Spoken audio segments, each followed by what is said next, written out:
Welcome to the CMO Chapter podcast, where we dive deep into the dynamic world of Chief Marketing Officers. Join us as we explore the careers, insights, and strategies of top marketing executives who shape the brands we know and love. Whether you're a seasoned marketer, aspiring CMO, or simply just curious to understand what it really takes to step into the shoes of a CMO. This podcast is your backstage pass to discovering what it's like to really lead and innovate in the ever-evolving landscape of business. Stay tuned as we uncover the stories of the visionaries behind the brand. So I am super excited today to welcome the fabulous Penelope Barr. Welcome, Penelope. Yeah, I'm excited to be here.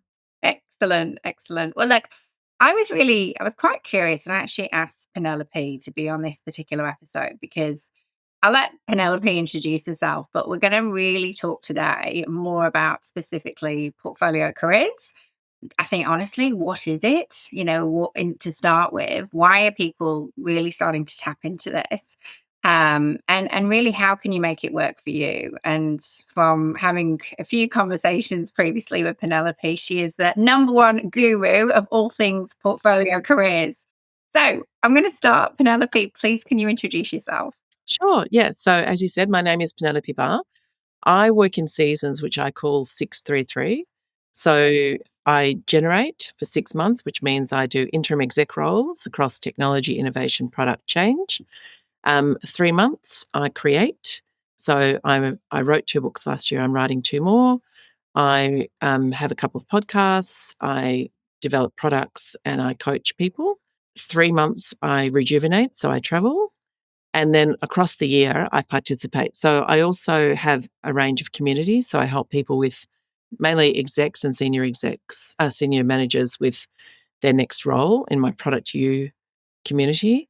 I run Career on Your Terms, which is a program for portfolio career people. So to help them understand, what to do and what the nuances are, etc. I also coach other writers in an expert author community. And, I have some fun. I'm a rowing umpire and do a few other things as well. So, yeah. Gosh, I feel like you should have a cape or almost like Superwoman. You're doing a lot there. Yeah. And that's built on the back of sort of, 25-year plus career in big global roles, mainly in financial services, but always in digital. And it's the main privilege of my life to have been at the forefront of most of the digital changes throughout the last sort of 30 years. And I've had a really fun career, but I'm much happier now. Amazing. Excellent. So I'm going to ask the big question here, and I'm hearing the word portfolio career more and more these days. So tell me, what is it? Yeah. So the easiest way to think about it is if you go to a financial planner and you say, help me make my money, de-risk and create some opportunities. And so that what they will do is they will diversify your funds. That's exactly what a portfolio career is. So rather than just getting your money and your learning from one employer or one source, you're thinking from a diversified perspective. So one of the things that we think about, often, and I've been guilty of this too, is that working in one role, working a permanent role, working in one organization means you're mitigating your risk. But as we know, restructures happen. Over the last couple of years, there's lots of cost of living challenges, which has a flow-on effect to organizations. For the first time in a long time, the technology industry has been hit. And a lot of people are finding themselves without work and then having to kind of start that process of thinking about, now what am I going to do? Which can be great because it can be a real opportunity, but can also be a bit terrifying. So one of the things that a portfolio career enables you to do, and you can actually do this, you can start a portfolio career when you're working permanently, is to think about some other income service, some other revenue opportunities that you may have. They don't need to be, starting an enormous startup or, operating a second job. like some people do. But it's really around thinking, what do you love? What are you really good at? What are the things that people come and ask you about all the time? They're good starting points. Mhm. And then what could that look like in terms of that might look like mentoring someone or coaching someone Mm. or creating a product or creating some kind of digital asset to help people do something that you naturally do and that you naturally love Yeah. very well. Yeah. I'm curious to know based on that. So, as you know, my podcast is called the CMO Chapters. So, my listeners are very much marketers and, perhaps CMOs or aspiring CMOs. And as we know, the market, the last 2 years has just been absolutely saturated. Like, there basically isn't enough jobs Mhm. for the amount of people, unfortunately, that are active in the market. And so the word fractional CMO is absolutely something that we're all very, familiar with nowadays. So when we look at a portfolio career, is there a difference between fractional and portfolio career? And also, how many marketers would you say are particularly going down this path? Yeah. So, I mean, fractional, so all, fractional, interim, portfolio, they're all sort of variations on a theme, which is stepping out of one big, one main role, thinking about different ways of working. So, fractional really refers to going into an organization and being part of the team, but at a slice of the time. Yeah. So quite often, scale up startups might employ a CMO, a fractional CMO. So they get that benefit, 1 or 2 days a week, or maybe for a period of time. So they might get the benefit for the, first 6 months or the first year. Hmm. An interim exec usually goes in and they're often called in at short notice Hmm. and they replace a need. So sometimes, someone might have been asked to leave, Yeah. be a restructure, and there's been a spill. Hmm. But before someone, brings in a permanent person, they want to think about what it is they need. So bring in an interim person for a key period of time, and that's often 4 or 5 days a week, or that short amount of time. It's usually paid high to Yeah. recompense that. And then a portfolio career means you might be doing both of those things, but you're going to have other things as well. And it often talks about, I'm starting to talk about it more as a portfolio life, Mm. because one of the key things to think about, if you're looking at moving towards more of a portfolio way of living, is what does that the way that you structure your time, what does it allow you? What does it give you in terms of pursuits that you might not have had time for, or passions that you want to explore, or time that you want to have with your families, etc. And so how you're structuring it. Yeah. I'm going to ask a bit of a maybe left of center question, but I'm actually quite curious to understand. So, there's a few individuals that I have spoken to about a portfolio career, and I've sort of seen a little bit of I don't know, like a pattern where you get certain individuals where, they've had very successful careers, whether it be banking or, at high executive levels, and they're, financially perhaps in a bit more of a comfortable place where they go, well, actually, I don't need to be earning, the big money and doing the grind, Monday to Friday. So I can do a bit of this and a bit of that, and I can make it work for me. So I understand that and I see that. But then, are you also seeing it work for individuals that aren't in that place in their lifestyle where they're perhaps, I don't know, in the midst of their career and they've gone, you know what, I just don't want the big corporate role, but guess what? They've still got a mortgage. They still Yeah, need. definitely. Yeah.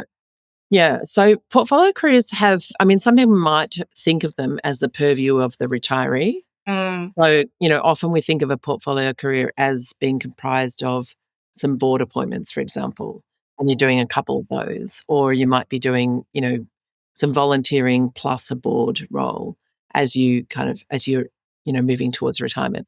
However, one area of people that I'm helping more and more is either mid-career or young or mhm, early career, because the role of work in life is changing. So I recently, on the weekend, I was helping someone who is 4 years out of uni. He did 2 years as a paramedic. mhm, Knew that wasn't for him. He'd always worked in bookstores and loved reading. And so now he started his life as a content creator, which he was sort of dabbling. He was always reading while he was a paramedic. He always knew that wasn't for him, but he felt like he needed to pursue something that was a bit more traditional.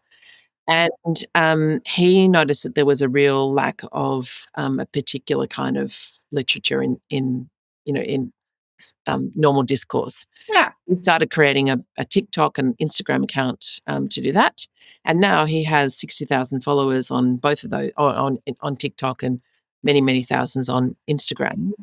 Plus, he works in a couple of bookstores. Plus, he's writing. Plus, he's doing, writing, kind of doing a whole lot of book events and all sorts of things. Mhm, So mhm. he's 20. I think he's 24 or 25. Yeah, right. And yeah, I'm meeting more people like that who are just saying, I don't want those big jobs. I don't want to, have those long hours. And also in some organizations, that some AI is coming to kind of take the role of that Yes. ship Yeah. pathway. And so, there's a hesitancy in terms of how organizations are set up now for that learning pathway. Mhm. Long, some of those roles might be around anyway. So yeah.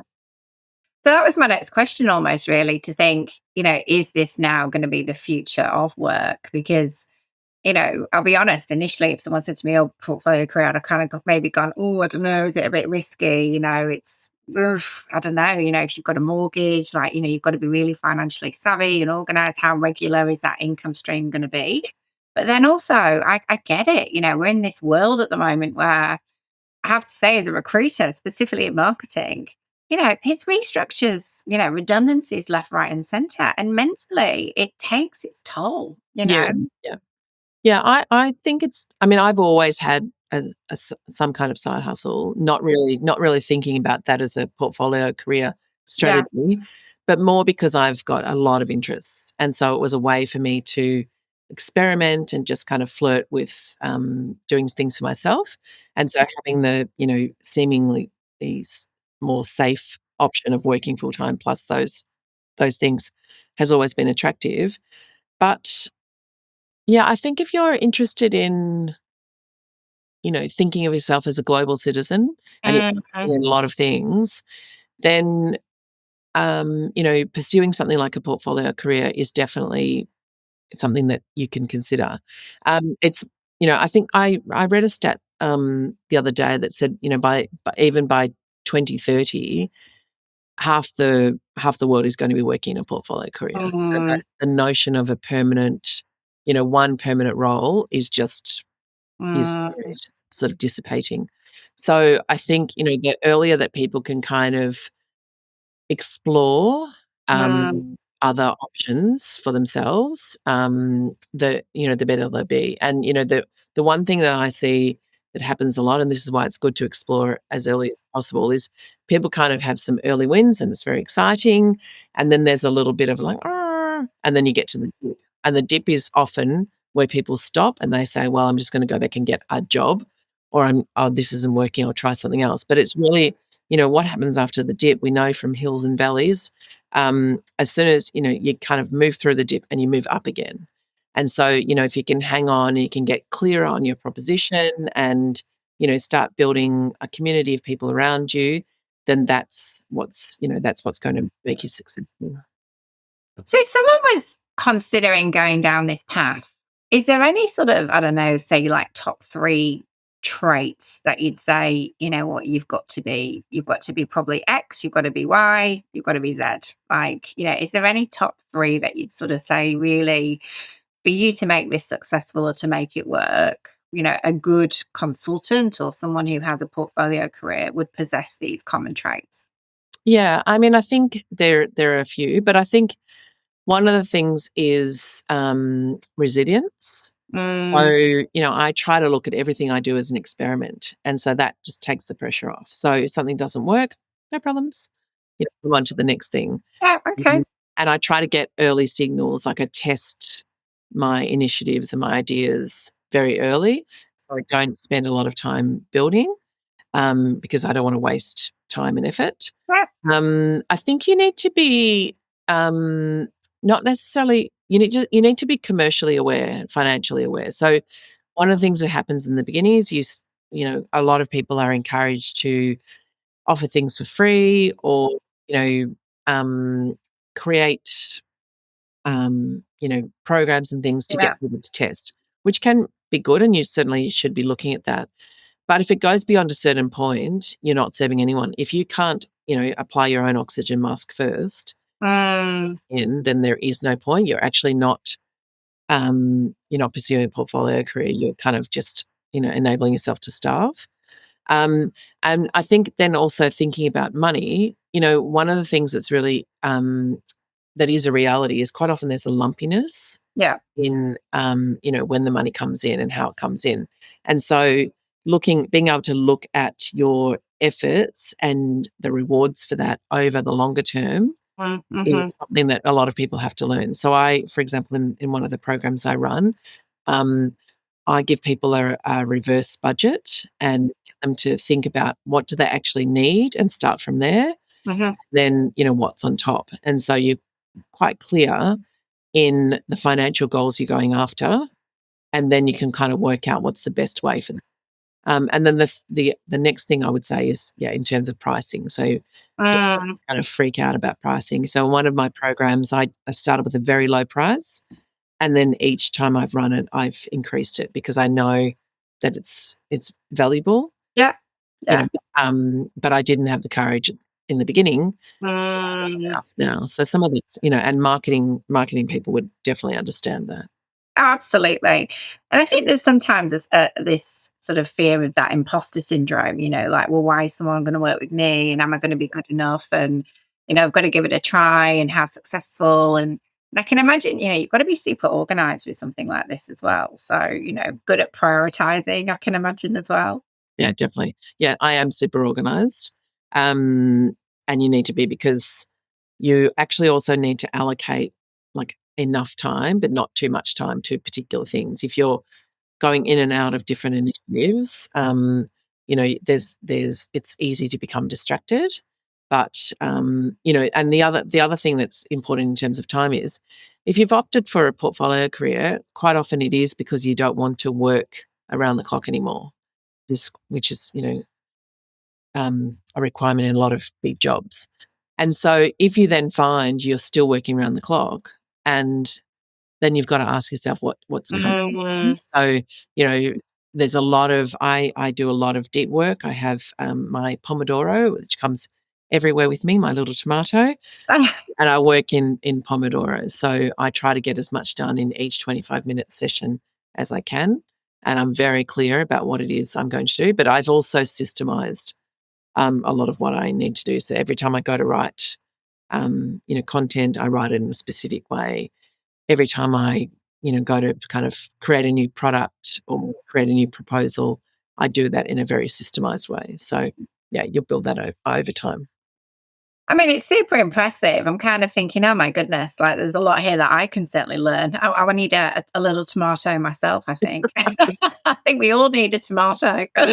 Oh dear. If someone, I guess my next question, I mean, nowadays we've got platforms like LinkedIn and having, I think, a digital presence is obviously super important. When we look at things like personal branding, not everyone's they're going to know where to necessarily start with that. They're representing themselves at the end of the day. You've got to put yourself out there. I mean, any advice around how you'd shape that if you are, thinking, right, I'm going to be, I'm going to tap into this. I want to really give it a go, but I need to firstly look at personal branding. Where would you start? So if you're already in a role, Hmm. a good thing and you're thinking, I want to start building something that's, a side hustle or something, or just kind of exploring other areas, then you've got probably a little bit more time and a little bit more freedom to start exploring in terms of different content areas. So I recommend that people choose like 3 to 4 different content spaces that they're interested in talking about or choosing. And then they get quite structured in when they're going to talk about those. So I post on LinkedIn every day, for example, and I speak about 4 different topics. And on Fridays, I always do something fun. I always Hmm. at the same time because I've experimented with all sorts of different times and I know the time that works best for me. I think that, um, doing some work in terms of thinking about this as a real opportunity for yourself. So one of the key things is there are things that people always come to you about. So mhm. every single person is known for something or a few things. So just being aware and mindful of what those things are now and then over your past is really probably the place to start. So people, for example, have always said to me, why don't you coach people? And I was like, um, I've just never. I've always Yeah. done it. I've always mentored and coached people, but I one thing that happens is, and you would probably know this too, if you're good at something, you don't think that it's really a skill. You think everyone can do it. And so, people have always said, you're so creative with words and ideas. And I was like, and I just have always thought everyone is. Um, and so I think that, there'll be things like that people say to you or things that people ask you at work, which are the triggers to how you're currently perceived and how you could potentially leverage that Mhm, to mhm. kind of start building your personal brand. Yeah, yeah. I think you're so right completely. I think nowadays, yeah, you're right. I mean, people just do the job, they do what they're done, and and people may say, "Oh, you're really good at that," and they don't really think much. It's just, "Oh, well, isn't everyone?" This is not a normal thing. And I think you're right. Someone once said to me, "You need to go where the problem is. Wherever the problem is, there's going to be, take that back and sort of, recalibrate and yeah, come up with a solution, and you're on the right track." Yeah, yeah, definitely. If someone it's interesting because I can imagine, a few people maybe on the fence and thinking, "Oh God, is this right for me?" Maybe I'm thinking about it, and but what would other people think? Curious to know, what do you sort of how do you think employers view professionals in a portfolio career? Do you think that they see them as an asset or as a risk? Well, when I've been in permanent roles and I've always done other things, and remember, it could be a voluntary opportunity, etc. It's Sure. always been perceived as an asset. I mean, I have had some people say, their employer won't let them work in another thing. But and I've had organisations that have said that too. What you need to do though is just sign a conflict of interest form for Okay. most organisations, and at least explore whether or not that's an urban myth or it's actual, like it really is fact. And then I think being clear about what it is you're doing, because if you're on LinkedIn, you can act as yourself, or you can act as your organization, or you can act as a kind of, a hybrid in between. But you can also build, your own profile on Instagram or TikTok, whatever it is you're interested in doing. Or you can start, building an email list of people that you can kind of, talk to directly.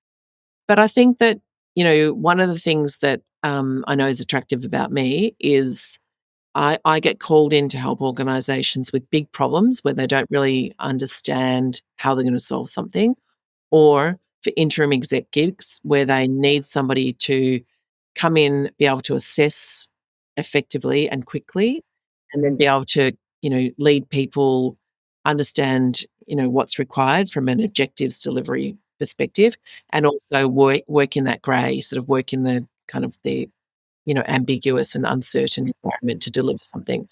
And so if you're managing a range of things, you've got all those skills anyway. Um, Mhm. and then, if you decide that a portfolio career is not for you, then it's also an experiment. Yeah. So, I don't see any downside. I see that if people really want to give it a good go, give it a good go. Give yourself a couple of years to explore. Um, but if you are in a current role, then I'm coaching people, for example, who are looking at starting a portfolio career in 5 or 7 years. Yeah. So Okay. what's happening now is they've done the programs that I offer, and then together we're working on some discrete activities that they can undertake over the next time period. And the time disappears anyway. So you may as well be doing something to kind of build for your future and build, and be testing out your own propositions so that when the time does come, you're much clearer in terms of what works for you and what your potential audience is attracted to. I think it's really interesting. And it's interesting how already, you're putting in all this prep work with individuals that are thinking maybe in 5 or 6 years' time, I'm going to be ready to do this. I think it's quite smart. I'm curious to learn, have you had to really work at your network in terms of, because I feel like, correct me if I'm wrong, but in some regards, getting another piece of work or, I can imagine that coming through various sort of word of mouth or recommendations. I mean, people always know good people and are happy to refer. I know that happens to myself. So, is it a case that, am I wrong to say, oh, well, you've got to have quite a good network to get this established? Or is that something that you also have had to work at yourself? I don't think you have to have a good network to get it established. You have to have networking skills to keep it going and to keep it thriving. But part of the way I operate is innately pragmatic. So, you only need one job. You only need one good referral source. You only need, like, you start with one and then you build from there. So I do go to a lot of events, for example, because I like to meet new people. Most of the programs that I've offered for the first couple of years, they came from people I'd either worked with or people I knew. Got you. And then over the last couple of years, it's been more and more people I have come to know who I Uh-huh. didn't know beforehand. So it's sort of iterative building. But people get kind of scared about how big a network you need to have. Yeah. But you don't actually need to have a huge network. You need to have people who get you. And in this space, you're not talking to everyone anyway. You're talking to people. The people that are great for me are people who are in momentum. Yeah. So someone who's sitting in a corporate role who's thinking, it's a Sunday night and thinking, oh my God, I can't do it again. Like, Yeah. just got to change something. And so they might want to say, okay, let's change one thing for a period of time, and then let's have a plan for how we're going to change. Uh-huh. Or people who have maybe left a role, maybe they've got a redundancy or maybe they've just left and they're thinking about what's next. Yeah. And previously, there would have been just a tendency to just say, well, I need to go and find a new role. And those people are taking a pause and thinking, actually, let's have a look around and see how I might be able to work. And so they're good people to work with. Other people who have left a corporate role, they might have started something and they're finding that actually it's not working. And so they're looking for a bit of guidance. They're also looking for communities of Mhm. people who are doing the same, because when you're working often in a solopreneur, or, there's a couple of people, you can get lonely. You kind of don't want to talk to. Mm. It's not for everyone. So building communities is something that I do a lot of. And then people who are, at sort of either ends of their career, who are just starting, and like the guy I was talking about before, this is not for me, or they're looking to kind of ease out into retirement and thinking they want to have some money coming in still, but they also just want to occupy themselves effectively and have a lot of purpose. That's where I help as well. Yeah. Okay. And can I ask? I mean, I don't know if this is a myth or not, but I often think, I know for myself, when I decided to launch New Chapter Talent, financially, there's a lot of investment initially because, you've got to set up systems and you've got to get CRM platforms and, you've got to really have what's, a secure, business in place. And that, unfortunately, is not always going to be a cheaper alternative. Do you have to have a certain amount of cash in the bank to really get up and up to speed? I mean, because I can imagine a few people thinking, "Oh God, like, how much money do I have to have up front, to really get things up and running?" No, you don't need a website. I run my communities through Miro, Slack, and Google Meet. Mhm. I have a lot of systems on Google Docs. Anytime I do something more than once, I create it as a system. Yeah. All my programs I create workbooks for, and I used Google Docs. Yeah. I do have some technologies, and I'm looking at a couple of better community development sources at the moment. But no, you don't. You need, I mean, it might make you feel better. So one of the things I'm working on at the moment is what is the amount of money that you need to kind of get out the door? Mm-hmm. Because that is something that stops a lot of people who are really happy or really want to do something for themselves and thinking, I mean, people always think they would need way more money than they do. And Mm-hmm. so just being really clear, and it's good exercise to do irrespective of, whether you're wanting to start a portfolio career or not, is just really get an understanding of kind of, from sitting position to getting out the door, how much money does it cost you? So you're looking at your mortgage, your school fees, your insurances, expenses, etc. What's the base amount divided by months, allowing for some holidays, etc. Yeah. And then thinking about, okay, how might I get that?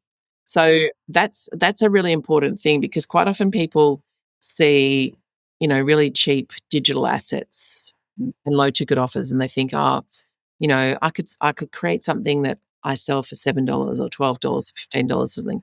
If you need, $4,000 a month to get out the door, that's a lot of digital assets to Yeah.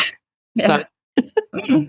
but if you did a program that's a 6-month program for $5,000, you need to sell 3 of those to cover for 3 months. So, yeah, it's just good to have that sort of back of the envelope, Yeah. financial understanding, so you can make good decisions. Because as I said before, pricing becomes difficult, but it's not that difficult if you think, I'm not going to make any money if I Mm-hmm. don't price accordingly. Mm. I think it's really interesting. If say, I'm sure there's going to be listeners, I've got no doubt, who've specifically chimed into this episode because they've got a great portfolio career. I want to hear about this. How does this wonderful individual make it all happen? What's the next step? So if someone say wanted to reach out to you, or they were interested, or yeah, where would they start? What would be the advice you would give them? Um, I would say, so they could. I certainly can have a chat with anyone. There's a discovery call on my LinkedIn. I have a career on your terms program, which is designed to help people go from kind of a standing start to creating a portfolio career and their first offer. I also run weekends I call Monetize Fast. So, one of the things that I've observed in people starting and also people continuing is people take a long time to make decisions around what they should offer.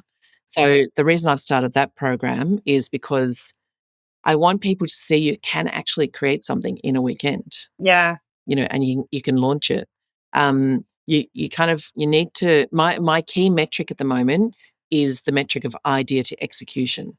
So what is that timeline? And I'm giving in my case, I'm giving myself a very short window from when I think of something to when I execute it. And if I haven't done it, then I just put it on the back burner. Yeah. Yeah. Yeah, so as I said, I post on LinkedIn every day. Happy for anyone to have a chat with me. But if someone's in a role now and they're thinking, I'd like to try something, I would say try it. So create a piece of content that talks about your area of expertise, or create a small offer that you might like to say, you might like to put out something on LinkedIn, or to an email to a few people saying, this is something I've observed. I'm thinking of helping people doing this. I'm thinking it might cost around this. Hmm. Let me know if you're interested. Yeah. And Yeah.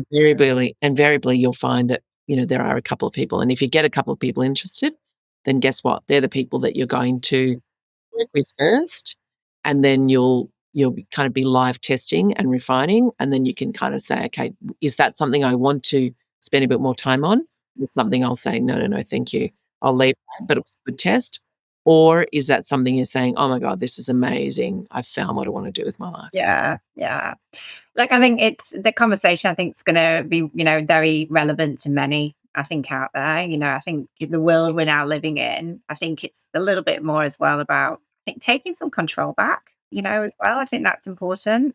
As we know, I mean, we hear the 2 words restructure and redundancies on a regular basis. And I think to actually have the control, do, make it work for you within your lifestyle. And I mean, I look at you and, you've got holidays and your seasonal times. And I think, well, yeah, I mean, you've got to work up to that, but you're obviously showing us what it can be. Yeah, yeah, yeah. Yeah, I believe in, highly, intentionally pragmatic planning. So I'm planned within an inch of my life. Um, but, yeah, I mean, that I naturally love it, but also that's what I find I need to do. That gives me the structure to say, "Yeah, this is all gonna be good." Every day is not perfect, but it's actually pretty good. Yeah. Yeah, and there's a concept that's called, Any Given Tuesday, Okay. which is, thinking through, we can all have beautiful times on our weekends or our holidays, but what's actually going on a Tuesday? So if you're sitting there thinking, "Oh my god, it's Tuesday. I hate what I do every day," you really owe it to yourself to say, "Okay, is there a different way?" Yeah. Um, I just don't believe in dying wondering. I think that we owe it to ourselves to kind of have our optimal life, and we're in control of getting that. Yeah. Well, I think what a way to finish. Wise words indeed, Penelope. Wise words. Well, thank you so much. I really enjoyed our discussion today, and I really appreciate you taking your time as well to spend it with me on the CMO podcast. Thank you. Yeah, thank you. It was lovely.